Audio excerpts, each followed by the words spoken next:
Hello, hello, hello, hello. Good evening, good morning, good afternoon. Wherever you are on this planet, I'm sure you recognize something. I am not being accompanied by the usual music that I play when I am going to do the podcast. First of all, let me start with my other greeting. Thank you for joining me on Love, Forgive, Live podcast. My name is Sroda Aglago. Thank you for joining me. It's an interesting day for me to record this or speak to you. Let me guess, I don't even know where to start. But one thing I will say is that life has a way of throwing you a curveball, and really unexpected curveball, and you have to be ready for it. So with what I'm talking about, last week, Sunday, was my birthday. And I was speaking to you guys about how excited I was. And it was the best birthday ever. After doing the podcast, I couldn't sleep. I was too excited. I'm like a little kid. One of my mentors said, "Sroda, what are you, 5?" I was like, well, when it comes to excitement about things, I get very excited. But in any case, last Sunday, my birthday to me was off the chain in a sense that it wasn't anything big, like a big party or 1,000 people calling me. It was just the beautiful messages that I received from my loved ones and people calling. And of course, my great friend who dropped 2 balloons for me and a cake, ice cream cake. Oh my gosh, that was so good. Yeah, I went to town on a cake. Anyway. That was one thing. And of course, after eating the cake, I was probably had a little sugar high too. So I stayed up till, oh my gosh, I think 3:30 because I was so happy and just excited. And I soaked in the entire day and I couldn't calm down. I couldn't calm down. I was really high on life on that day. And I was incredibly excited and happy. And it's like the entire day was more than anything I could ever imagine. And of course, like I said, I received birthday message, video call message from my nieces and nephew, and it just made my day, and my brother and his wife. It just, oh my gosh, it's incredible. Eventually, you guys will be meeting my brother. It was awesome. So needless to say, Sunday was amazing. My birthday. And then I learned something about it was the Lion's Gate because of 8/8. My birthday is August 8th. So I kind of randomly popped on my newsfeed and I read it. They were like, oh, it was supposed to be a great day. It's supposed to be the Lion's Gate open, and 8 is an infinity number, and then 8 is an infinity number. In any case, I didn't read too much into it. I read it and I was like, okay, all right. So, like I said, my birthday was just something that made me happy. And I couldn't sleep until 3 a.m. And when I finally went to sleep, I recalled the next day I woke up pretty late. Normally I go for my morning walk around maybe 9 or 8 something in the morning. But I slept in and got up and started walking around probably 11 o'clock. Needless to say, I had a friend call me and we were talking on the phone. And I was describing the birthday to her because I was so happy and just high on life and excited. And as we were talking, whilst I'm walking, I saw a young man walking on a sidewalk towards me. So I moved out of the way and got to the grass to allow him to take the sidewalk. And now I remember that me moving was a surprise to the young man. And this child or young man passed me from the sidewalk. And then I was talking to my friend. And then I guess I had my back turned to him. And all of a sudden, he rushed just out of the blue. I didn't even notice him because he was behind me and I wasn't looking at him. And then he ran and grabbed my phone, like yanked it out of my hand, literally forget yanking, snatched it out of my hand and started running. So I started running after him. And it was so funny to watch now that I look back, to be stupidly funny. And then I'm running after him as though I'm going to try and catch a teenager running ahead of me with my phone. And I'm screaming. I say, thief, you took my phone. You took my phone. I can't believe this. In broad daylight, 11 o'clock in the morning, it was on a busy road with lots and lots of cars driving by, a 45 miles an hour zone. So I knew it was safe because it was out in the open. Everybody can see. And the sun is blazing. I never thought anything like that could be happening. And this kid grabbed my phone and ran. So I started running after him. And I ran after him, and then he ran into a neighborhood. So I ran after him in the neighborhood. Granted, please don't write to me and tell me that was stupid of me to do. Here's the thing. I'm very competitive when it comes to things like that. I honestly believe that I could catch the person, whether I do or not. But in my mind, I believe I can because I'm that competitive. So I ran into the neighborhood, and to my surprise, there was a getaway car, a silver sedan car, pulled up and slowed down. The door was open, and the kid jumped into it and then shut the door. So I ran after them for a little bit more, and then I recognized that their license plates, because I was hoping I'll get the license plates memorized, and then when I come home, I'll write it down. I'm looking at their license plates. You know what happened? They put some sort of a black bag or fabric or something they taped to the back of the license plate, so that I can't see the license plate when they drive off.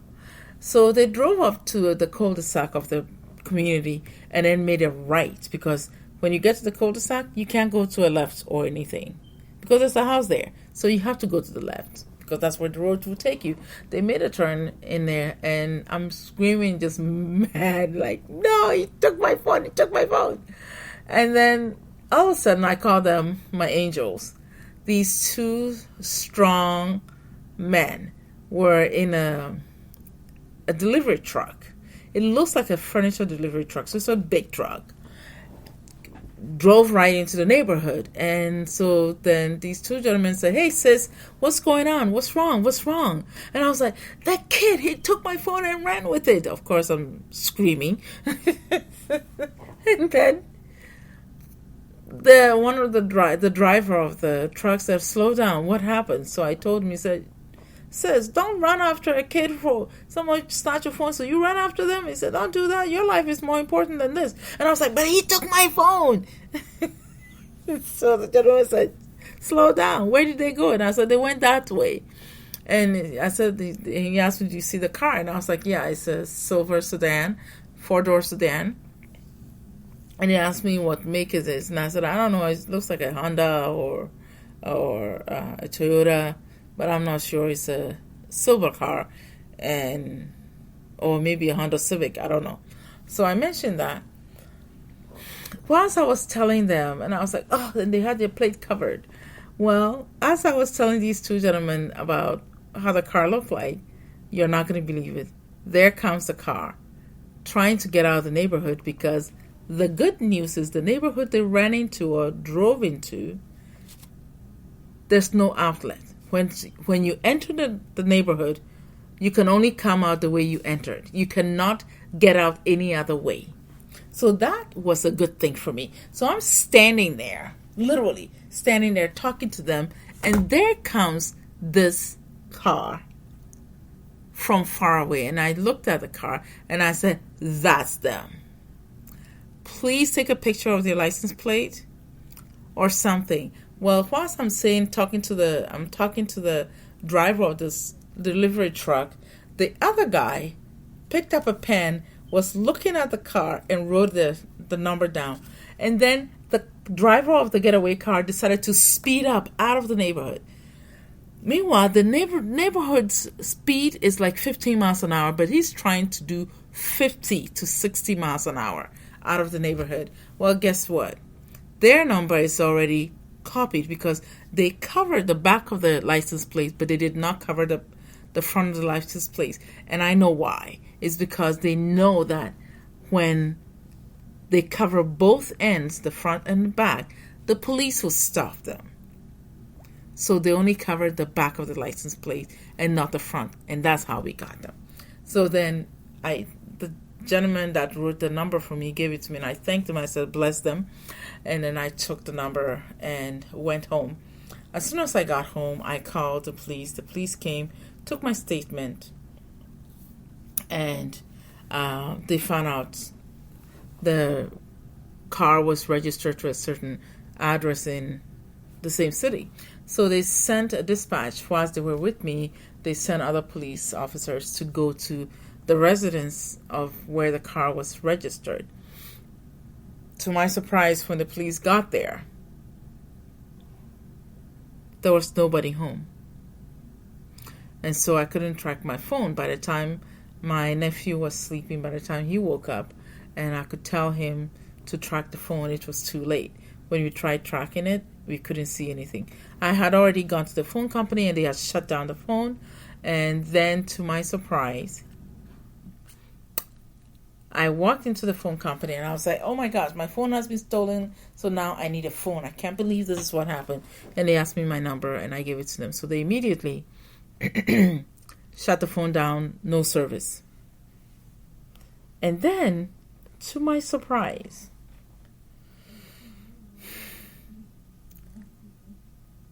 the person at the phone company that represents me, or that I use, said, oh, you know what, let me see. Let me check your phone number. And she said, wow, you actually do for a free phone, for a free upgrade. And I was like, what? And she said, yeah, you've been having an upgrade for 3 years now. You haven't come to get your phone at all. And I go, oh my gosh, really? And she said, yeah. And I said, I might need a second line for business.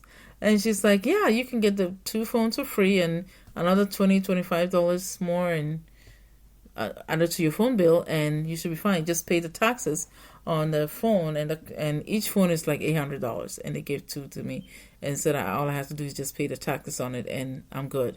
And I was like, wait, what? But then I was glad I took my old phone that I had prior to the phone that was stolen. And so now let me say this.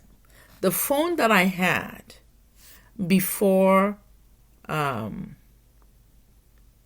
stolen one was a Galaxy, I think 10 or 7 or something like that. I don't know my phone much. Let me see. I still have it. Oh yeah, it's the Galaxy S6 Edge, Samsung. And so I took it with me. And the lady said, oh, great, you have your old phone. And I said, yes. And she said, well, which one was stolen? And I was like, well, after the Galaxy 6, S6, I got a Motorola. So with the Motorola, that's what was stolen. And of course, the Motorola is the one I had the music that I use for the podcast. So she downloaded basically all the contact information I had with my old phone, which is the Galaxy S6, onto my new phone. So I had all my contact pretty much, except for any contact that I had for the past 2 months I didn't have. So she printed the phone bill and it had all the numbers that I called for the past 2 months and received. So I highlighted the numbers that I didn't have on my contacts, my new contact on the phone. So that was one thing. And then I got home and I started thinking, was there any way I could have prevented this from happening? How did I contribute to this, my phone being snatched? Here's the thing. Please don't false me. I'm the kind of person, if something happens, I take my time to think and process what happened and then begin to analyze it in the sense that I try to figure out what is it that could have been done to prevent it? And if so, how? How can I prevent this from happening again? That's where my mind goes to. So I was thinking about it, and I was like, oh my gosh, I can't believe this happened. Then, at the end of the night, for bedtime, I was laying down and my mind started reliving me running after this kid trying to catch up. Then something stopped me in my track in my mind, and I thought, why did I stop? And I realized something. Your phone was stolen, and it was broken.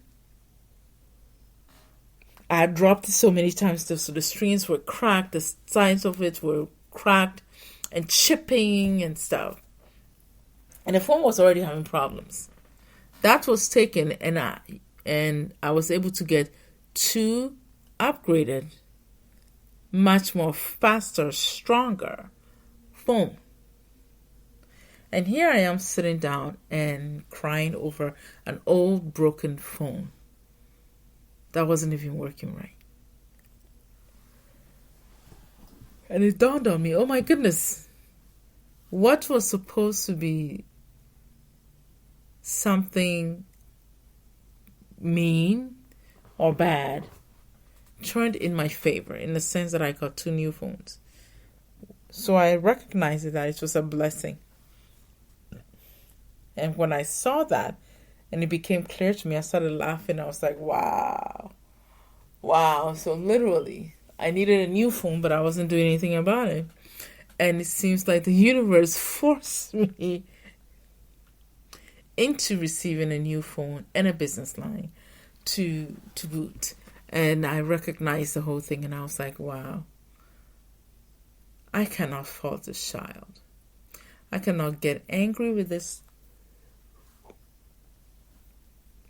teen that took my phone.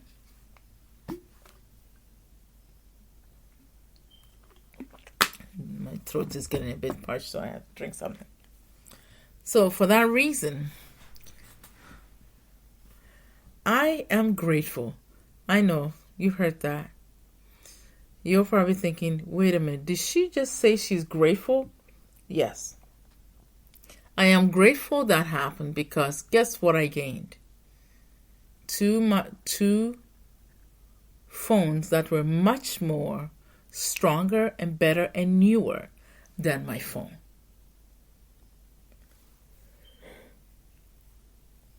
I was holding on to a phone that was not even serving me right.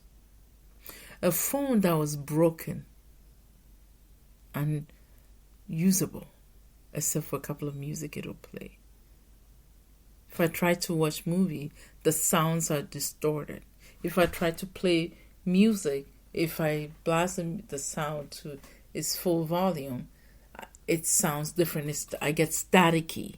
Sometimes I may be speaking to people and they can't hear me. If I try to put Bluetooth, one side will not work, one side will work. It was bizarre.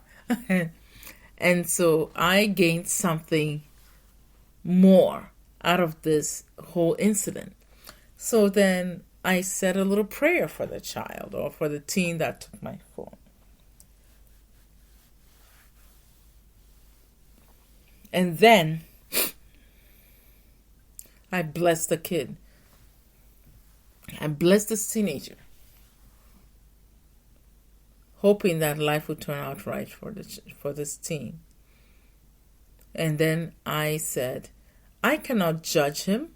I cannot call him a criminal or anything of that nature, because that would be judgment. With that judgment, I do not have all the information or the different aspects of information, whether it be the reasons why the child's past, their parents, what is happening, who this child is, and what their circumstances is. And if I knew their circumstance, I may probably be the one apologizing to the kid.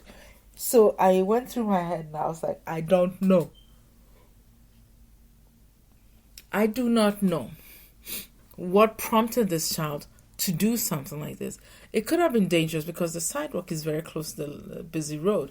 What if I had got wind of it or struggled with the phone and pushed this kid onto the road? He could have been dead, or somebody could have hit him.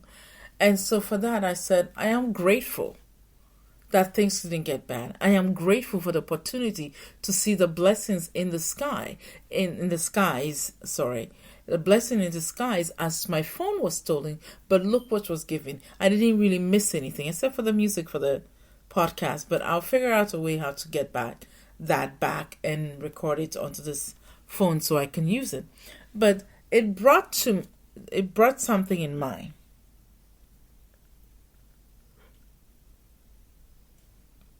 No matter who you are, when life's curveball or circumstances happen that you never expected, because I never expected for my phone to be snatched in the middle of the day, the broad daylight like that. Never in a million years.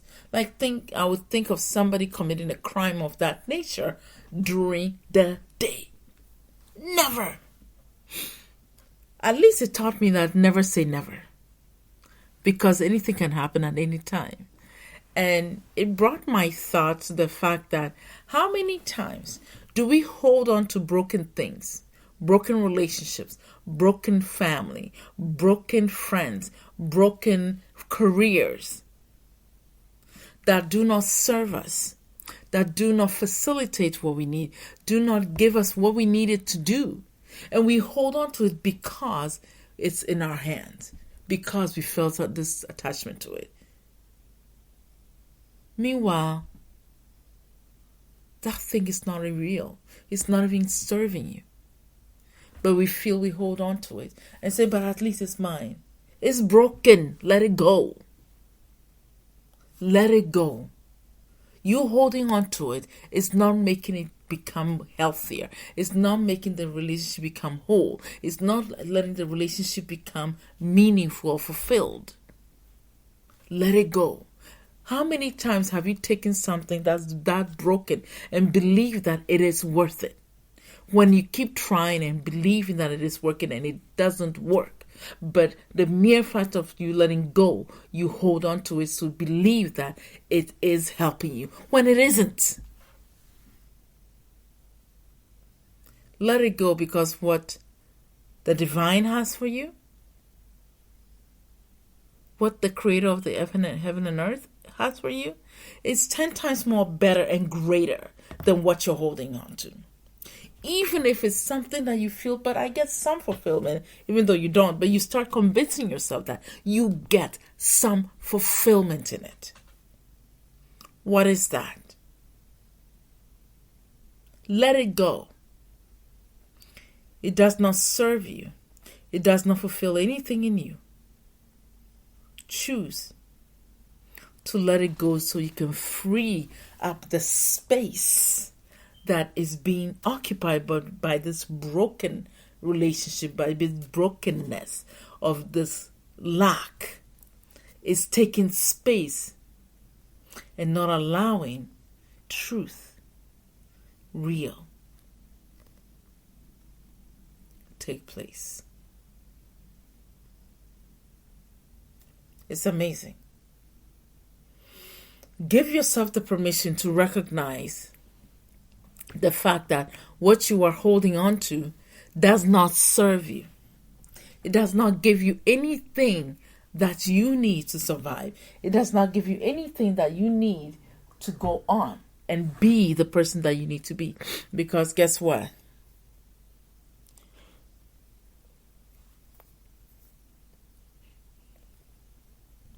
You will never be able to see the benefit and the beauty and the love and understanding, patience, peace, joy of the new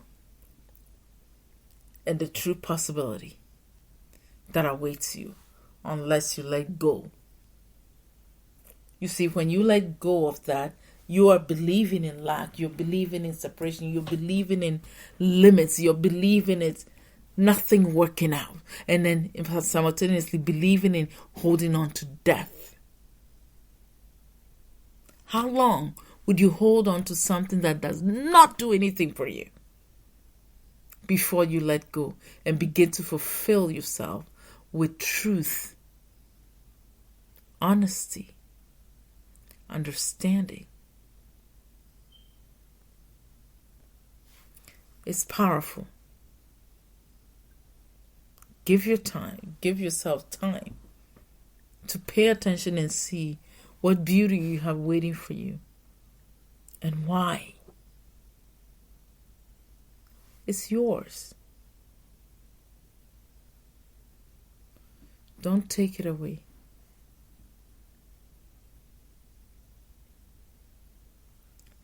Give it a try and watch things unfold. Watch things begin to present themselves. Excuse me. It's a powerful thing. It's a powerful thing because it gives you a whole new perspective and experience where you begin to start making things happen because you believe in truth. Let it go. If it's a torn teddy bear, let it go. I promise you, a newer one is awaiting you.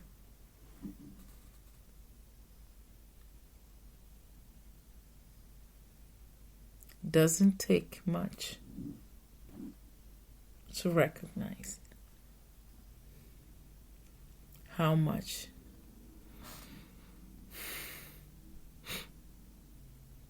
you can have, provided you let go and surrender to the source, to the divine.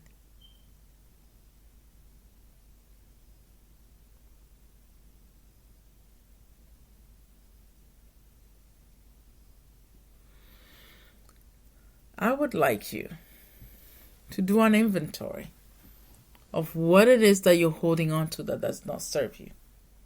I don't care whether it's personal, professional, in the home, or anywhere else in this world.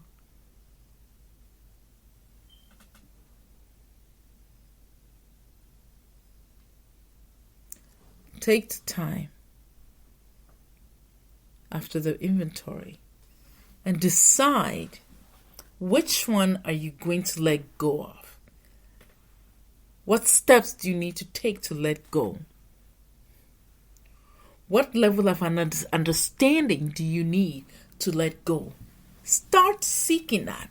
Start doing the homework you need to understand this, because as you do, something beautiful happens. You start to let go.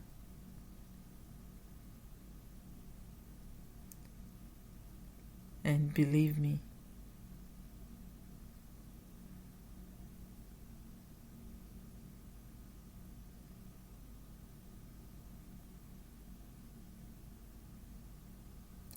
I would like you to take that inventory and read into it what it is that you want, and trust that when you let go and let it be, you will attract it. You will have it.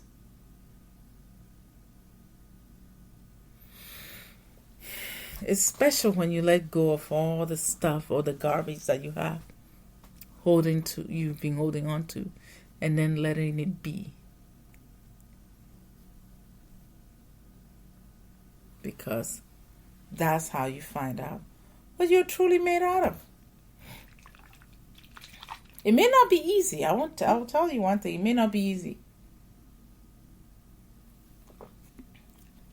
But one thing for sure, you're up for the challenge. You're up for the task. You know, that's half the battle. Deciding.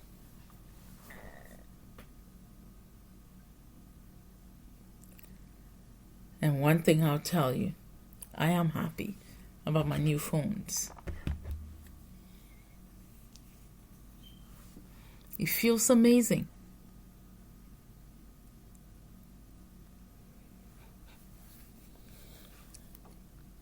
Allow yourself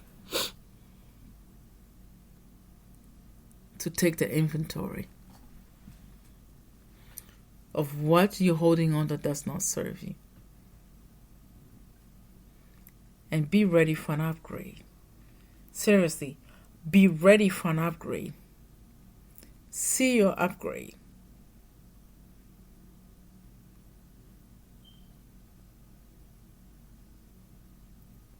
Because that upgrade is going to be good.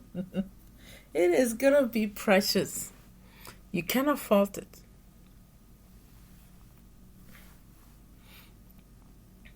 Take it. The next thing I want to talk about is how much people are rooting for you. You see, it's easy to talk about those who are not rooting for you, your haters, your enemies that you didn't even know was an enemy, but they begin to believe they are your enemy without you trying. And this makes me laugh sometimes. When someone creates an enemy in their head and believe you are their enemy, they will act on it. And when you don't act on it, they start looking at you and say, it's a confirmation that you are their enemy. Meanwhile, it's like you do your damn, you don't your damn too. So which one are you going to pick? Choose. It's very easy to recognize your haters and know there's lots of them. But I can assure you, you will never know those who are secretly rooting for you, secretly praying for you, secretly hoping you make it, secretly hoping you succeed.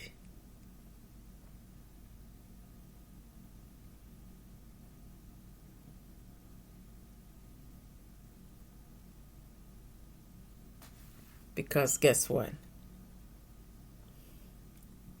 Your focus needs to be on those who are rooting for you. Because once you become aware of the people who are rooting for you, it's important for you to recognize the impact they have on you, rather than you sitting around and looking at the impact the haters have on you. Here's the thing. The haters are not real. The haters, what they're hating, is not something they should even be hating. It's about hating themselves that they projected on you and say that's one. So that's not important though. The one you should pay attention to is the one who is in your corner rooting for you. And when they hear something good about you, their heart flutters. They begin to laugh. They begin to rejoice with you. They begin to celebrate with you. Those are those who are rooting for you. And sometimes you're not even aware of them until your story drops about the goodness or about what you've been hoping for and you receive. And that's when you hear and see the outpour of their hearts cry. And they will cry. And it's powerful. You learn so much by watching how people deal with your grief.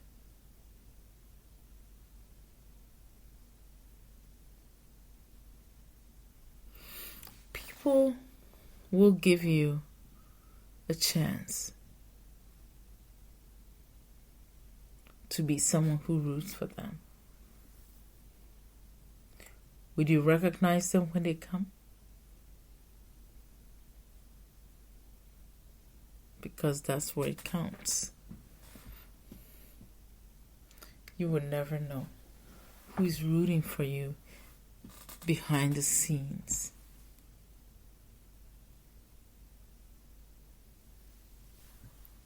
Allow yourself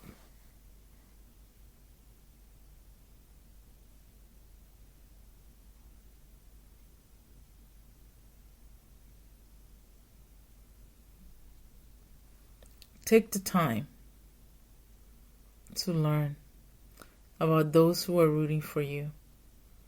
Elevate them. Thank them. Rejoice with them too. When they come with their goodness to you, when they come with their good things to you, take the time to dance. Here's what I do. When I hear about the good things that a friend tells me about, I dance. I do a little dance and then my hands are in the air and I'm like, hoo, hoo, hoo, hoo, hoo. Genuinely respecting them, genuinely understanding and genuinely being happy for them and rejoicing with them. There's nothing better than that. Nothing. I don't care what anybody said. But when something good happens to someone and you rejoice with them from the bottom of your heart, something beautiful happened. It spreads that. You walk away, then you're smiling. You're excited. Beautiful. That's beautiful.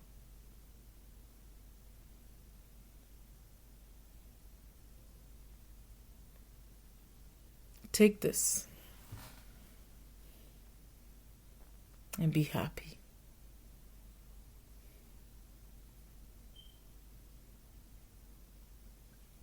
Because nobody can do it for you.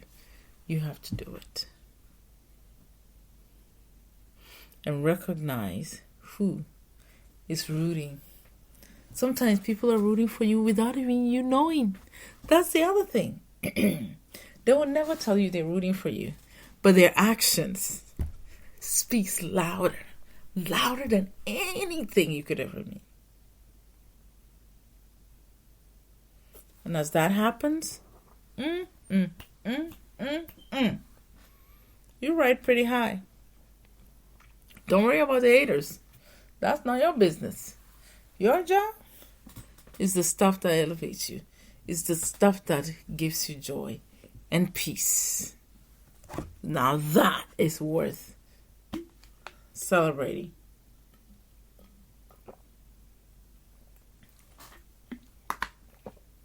A friend of mine was talking to me about something that happened.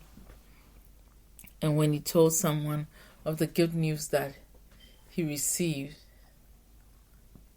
about finding his family, immediately his former co-worker heard it, and the person started sobbing and being happy, genuinely happy, and gave a hug.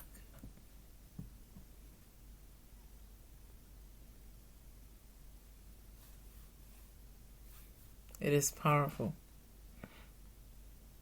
because through that, there's some things that would just make you happy. Rooting for one another is definitely one of them. And it spreads that happy joy, that happiness, that peace of just rejoicing the moment.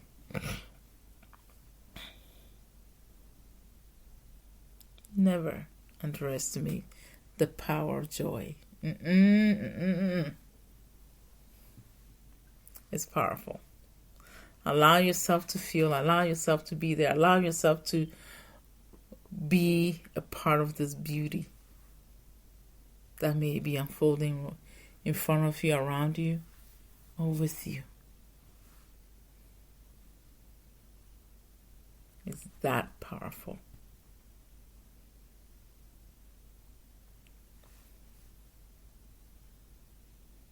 Allow yourself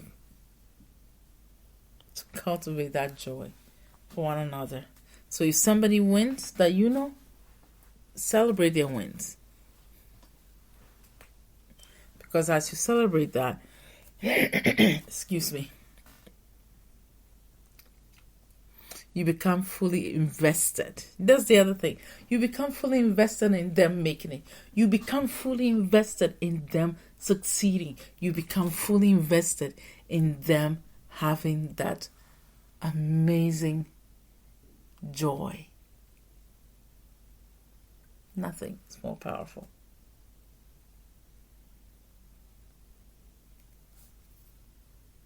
Take the time to see the best part of you.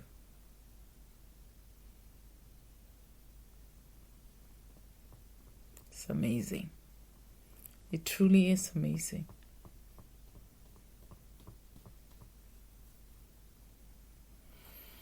One thing I would say,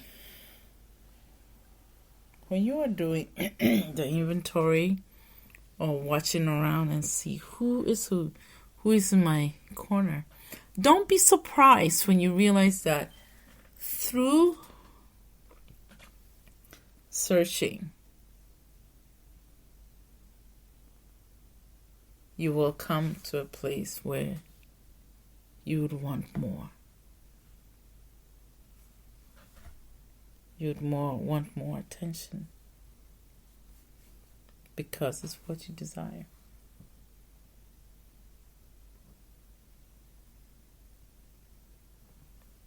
Take the time to do your own internal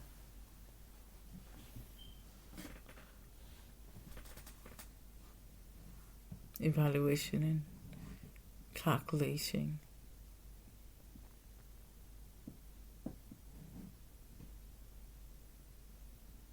I, for one, have done my own. And it's interesting.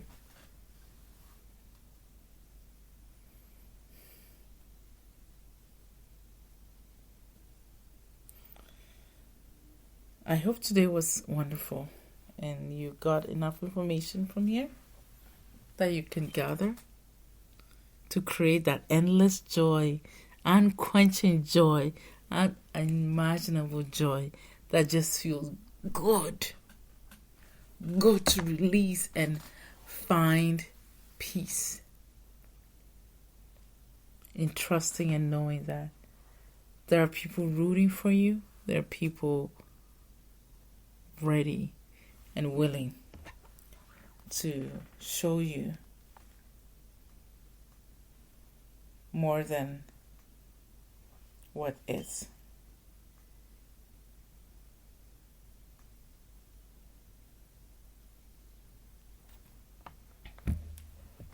I know for sure.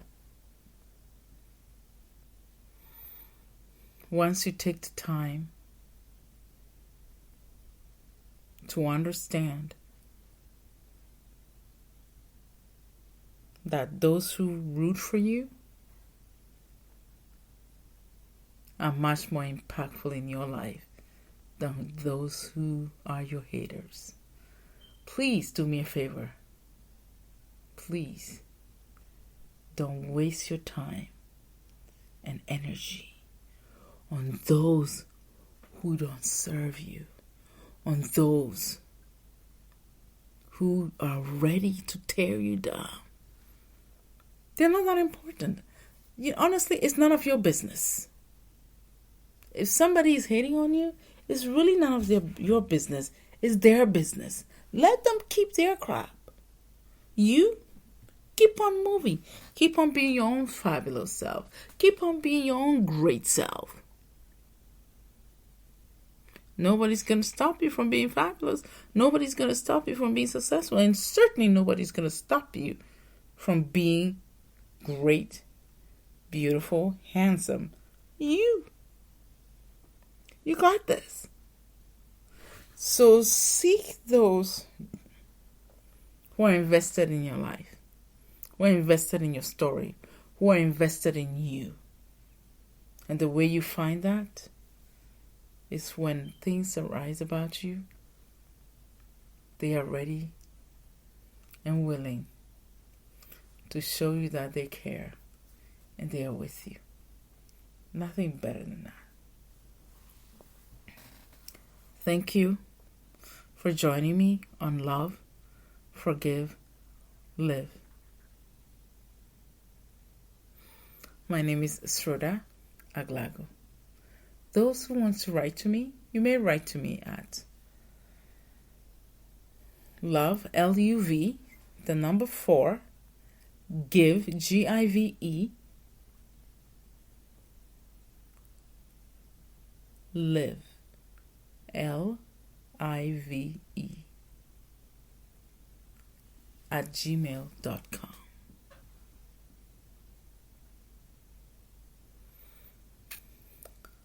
We are on Twitter, YouTube, and those who listen to this podcast on YouTube, go ahead and subscribe, like us. We're on Facebook under the same name, Love, Forgive, Live. And I will do my best to keep encouraging, motivating, and of course, empowering. this week coming Friday, I'll be doing something different. I'll be announcing a surprise guest that will be speaking with me on Sunday, the following week Sunday. So I'll post it on our Facebook live stream site. And the Facebook live stream site is Love, Forgive, Live. And I'll be able to talk and give you a little sneak peek of my surprise guest. I can assure you what we will be talking about will blow your mind. And you will be surprised. I can't wait to share with everybody. So this coming Friday, I'll make a special announcement on our live stream site. And this Tuesday, I'll be doing a live stream on Love, Forgive, Live Facebook page. Thank you for joining me again. I can't wait to talk to you on Tuesday. I haven't decided on a topic yet, so something will come up. This time, I'm not going to be announcing that yet as to what I'll do because I don't know yet. It'll be decided for me. Thank you. Have a good night. And have a great week. I love you all. Bye.